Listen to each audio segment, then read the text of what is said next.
بسم اللہ الرحمن الرحیم۔ السلام علیکم ورحمۃ اللہ وبرکاتہ۔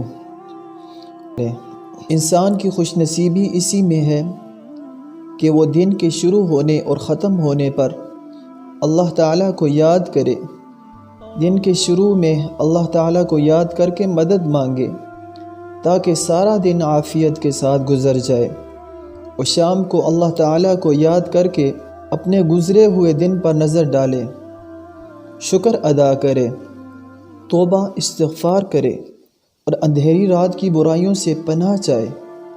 کرام کاتبین دو فرشتے جو انسان کی نیکیاں اور برائیاں لکھنے پر مامور ہیں کی تبدیلی کا وقت بھی صبح و شام ہے۔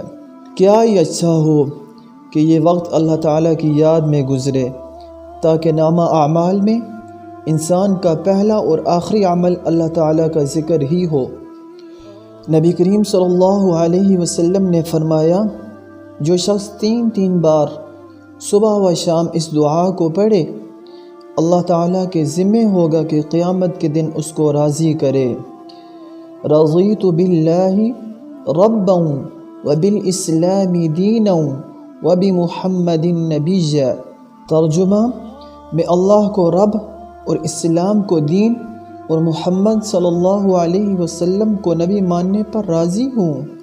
ایک اور حدیث میں ہے کہ جو شخص صبح و شام یہ کلمہ 100 مرتبہ پڑھے تو قیامت کے دن کوئی شخص اس سے بہتر ذکر لے کر نہیں آئے گا سوائے اس شخص کے جو خود یہ ذکر کرتا ہو یا اس میں اضافہ کرتا ہو۔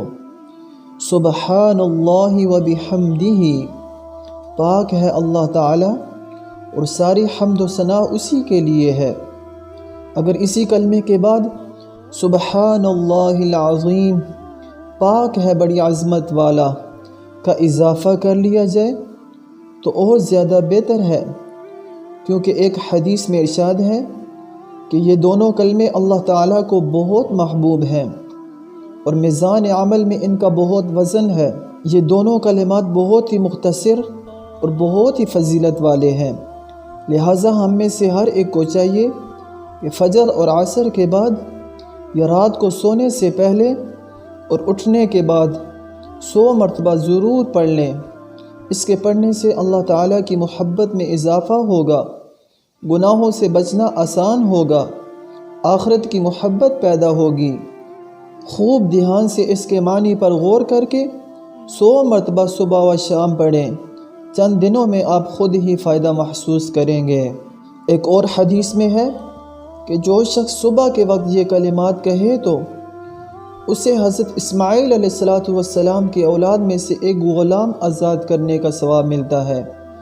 ایک حدیث میں ہے کہ شام تک اس کی حفاظت ہوگی، اس کے لیے 10 نیکیاں لکھی جاتی ہیں اور اس کے 10 گناہ معاف ہوتے ہیں اور اس کے 10 درجات بلند ہوتے ہیں۔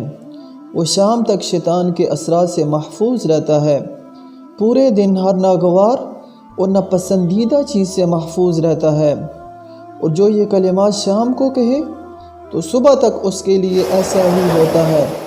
اور ترمذی شریف میں ہے، جو شخص حفاظت کے لیے یحیی و یمیت کے اضافے کے ساتھ مغرب کی نماز کے بعد 10 مرتبہ پڑھے گا، اللہ تعالیٰ اس کے لیے فرشتوں کی ایک جماعت بھیج دیتے ہیں جو اسلحہ کے ساتھ لیس ہوگی اور شیطان سے اس کی حفاظت کرے گی۔ وہ دعا یہ ہے، لا الہ الا اللہ وحدہ لا شریک لہ لہ الملک ولہ الحمد وہو علی کل شیء قدیر۔ ترجمہ: نہیں کوئی معبود سوائے اللہ تعالیٰ کے، اکیلا ہے، کوئی اس کا شریک نہیں، اسی کے لیے ہے تمام بادشاہی اور اسی کے لیے ہے تمام تعریف، اور وہ ہر چیز پر قادر ہے۔ امید کرتا ہوں آپ کو آج کی ویڈیو پسند آئی ہوگی۔ اگلی ویڈیو میں پھر حاضر ہوں گا۔ اپنا ڈھیر سارا خیال رکھیے گا۔ اللہ نگہبان۔ السلام علیکم ورحمۃ اللہ وبرکاتہ۔